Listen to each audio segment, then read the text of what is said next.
जगह पर कथा आइल बा। शंकर जी पूछला का भइल ह, कली का भइल, आपो गोड़ लगली हम गोड़ ला क्या होता नहीं।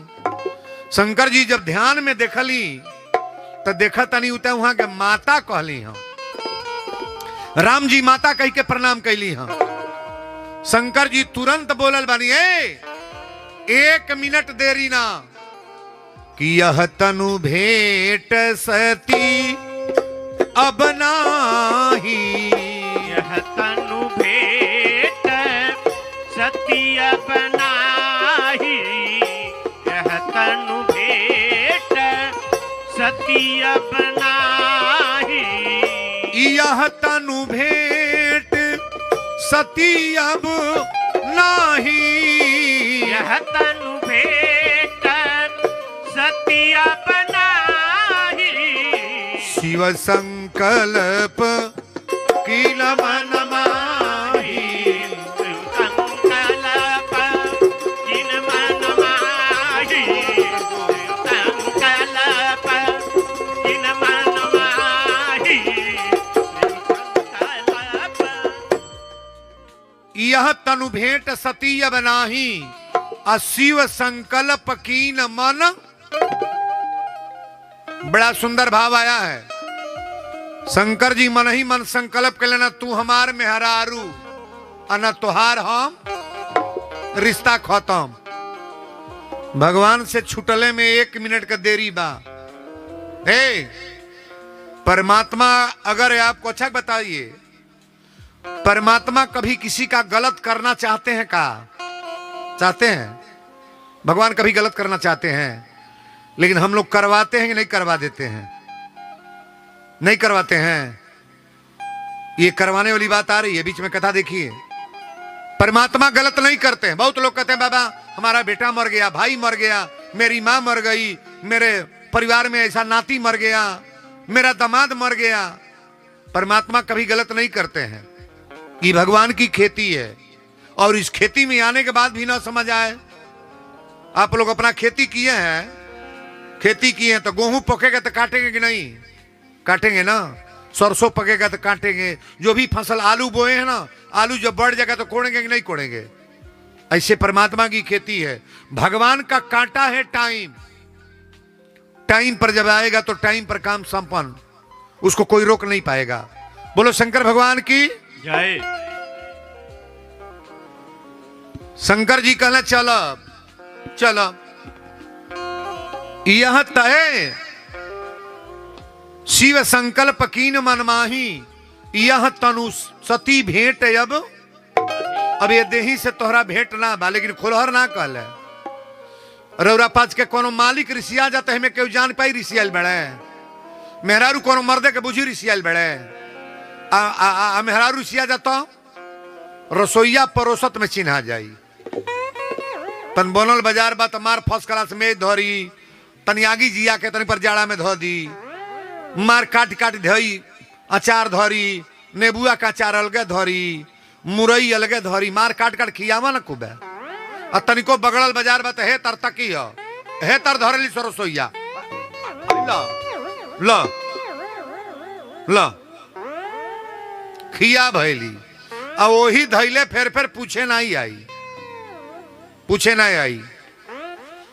बोलो शंकर भगवान की जय।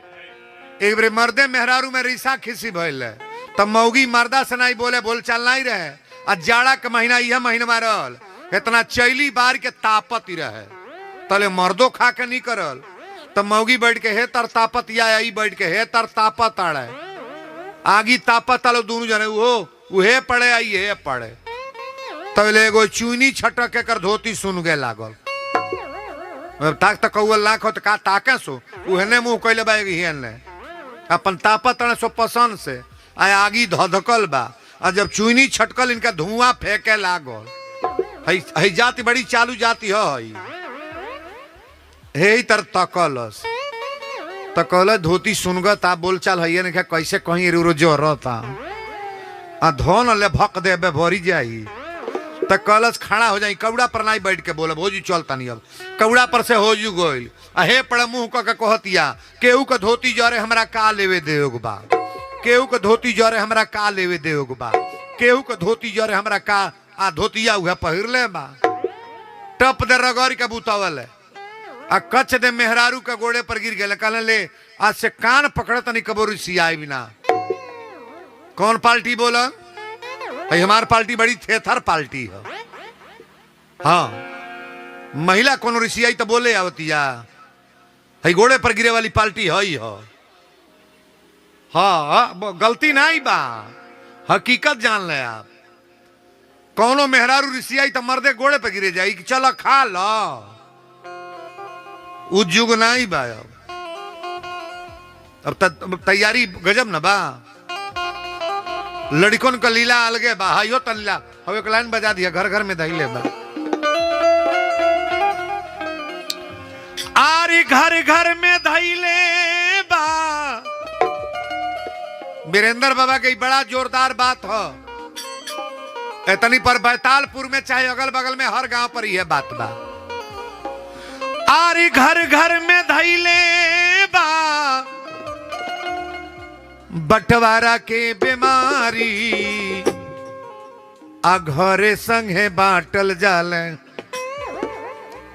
अरे घरे संगे बाटल जाले बाप महतारी। घर संग बाटल जाले बाप महतारी। घर संग बाटल जाले बाप महतारी। घर संग बाटल जाले घर घर में धैले बा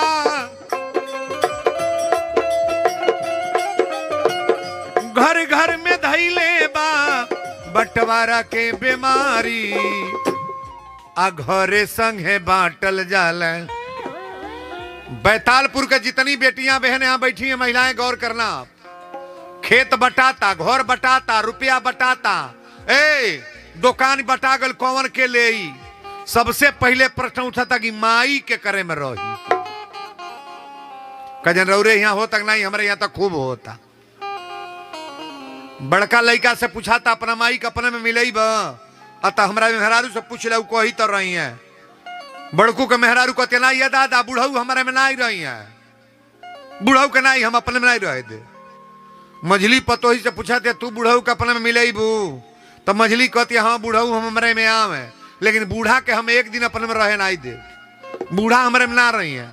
छोटकी पतोही कहती हमारे में अम्मा जी आई लेकिन लिखा पढ़ी पहले सभासद कह दे लिखा पढ़ी पहले कह रहे तका त लिखा पढ़ी करे बा बूढ़ऊ बाने मझिलों में आ बूढ़ा बाड़ी छोटकों में जबले जी हैं तबले बूढ़ा कब बूढ़ऊ से बोली है न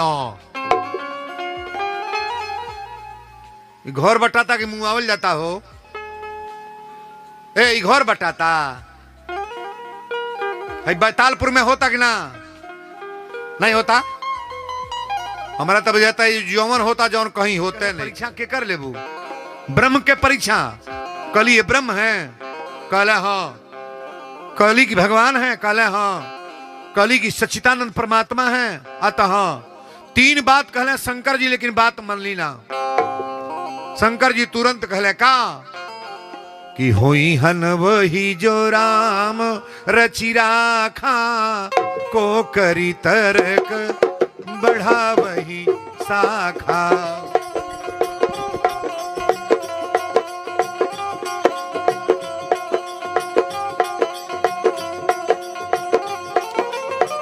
होई हन वही जो राम रचि राखा को करी तर्क बढ़ावही शाखा। राम सिया राम जय जय राम राम राम सिया राम जय जय राम। बोल दी शंकर भगवान की जय।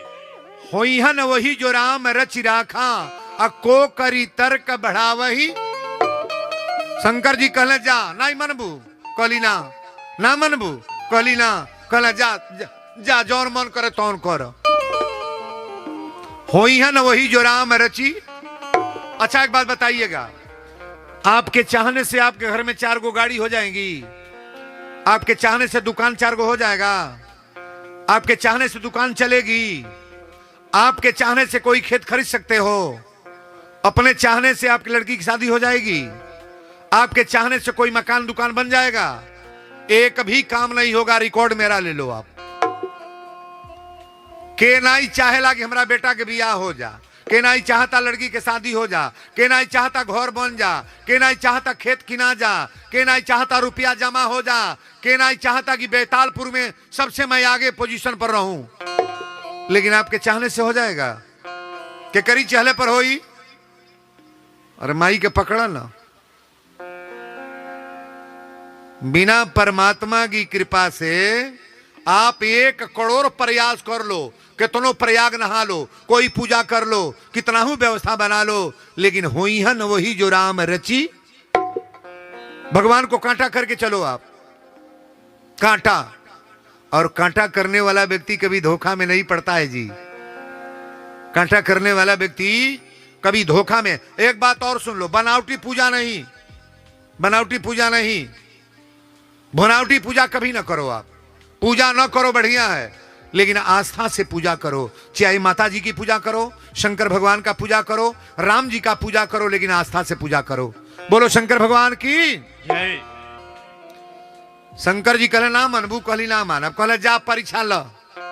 रहली सती बन गई सीता तब तक की है। राम जी की अर्धांगिनी का नाम सीता है और शंकर जी की अर्धांगिनी का नाम सती। रहली सती बन गई सीता, और जब सीता बन के गली तो राम जी के आगे में कूदत चल तड़ी। राम जी के असली मेहरारू आगे चली कि पीछे? असली औरत आगे की पीछे? आगे पीछे। अब बनावटी सीता कहां चल तड़ी? आगे में कूदत चल तड़ी। लक्ष्मण जी कहले प्रभु आओ देखिए, आओ देख ली, आओ देख ली, आओ आओ तड़ी। राम जी कहले कह मत आव तड़ी, उते हमरा लगवा वही खतरे होते बाड़ी। अब भगवान को क्या नहीं पता है बेतालपुर में कौन चोर है, कौन बदमाश है, कौन धर्मात्मा है, कौन पुजारी है? भगवान नहीं जानते हैं? सभी जानते हैं महाराज, सब कुछ जानते हैं। वीरेंद्र बाबा का क्या बायोडाटा है, वीरेंद्र बाबा की क्वालिटी क्या है, ये तो परमात्मा स्वतः जानते हैं। और जनाने के चक्कर में आपको हम बताने जा रहे हैं। शंकर जी बार बार मना कैला, रूप बदल के चल गईली। ज्यों गईली राम जी के सामने, राम जी के आगे जब गईली तो हथवा जोर के भगवान यही तरह खड़ा हो गईली। जोरी पानी प्रभु कीन प्रणामू, अब पिता समेत लीन निज नामू। राम जी हाथ जोड़ के कहले कि माता श्री चक्रवर्ती नरे दशरथ जी महाराज के हम पुत्र राम हैं, ये मेरा छोटा भाई लक्ष्मण है। हम दोनों भाई आपको प्रणाम करते हैं। आज जब प्रणाम कैला तो सती के शरीर में तब लौर आ गई। अब लगली भागे, कहली दादा तब बवाल का घर बा। सजी तो सजी बाई हमके माई कहले। शंकर जी के इष्ट देव राम जी हैं और राम जी ने माता कह दिया। गौर से सुनना, राम जी माता कहले, हथवा जोड़ के प्रणाम जब कैले तो सती भागल शुरू। जौना और भागत अड़ी गर्दा गर्दा मचत जाता। हकासल पियासल भागल पराइल, बौरहू के लग गईली। भोलेनाथ पूछले का भइल है? शंकर जी पूछे लगली कि बोला का भइल है? परिचय लिहलू है? कली परिचय कार और गोड़ लगली, हम गोड़ ला के आवतानी। हई गोड़ लगली, हई गोड़वा लगली। को गलती हो गई? 3 गो। शंकर जी बार बार मना कैला न जा, ना मनली। ए कथा सुनावे लगले, कथा नहीं सुनली। आइबो कैली तो झूठ। को गलती?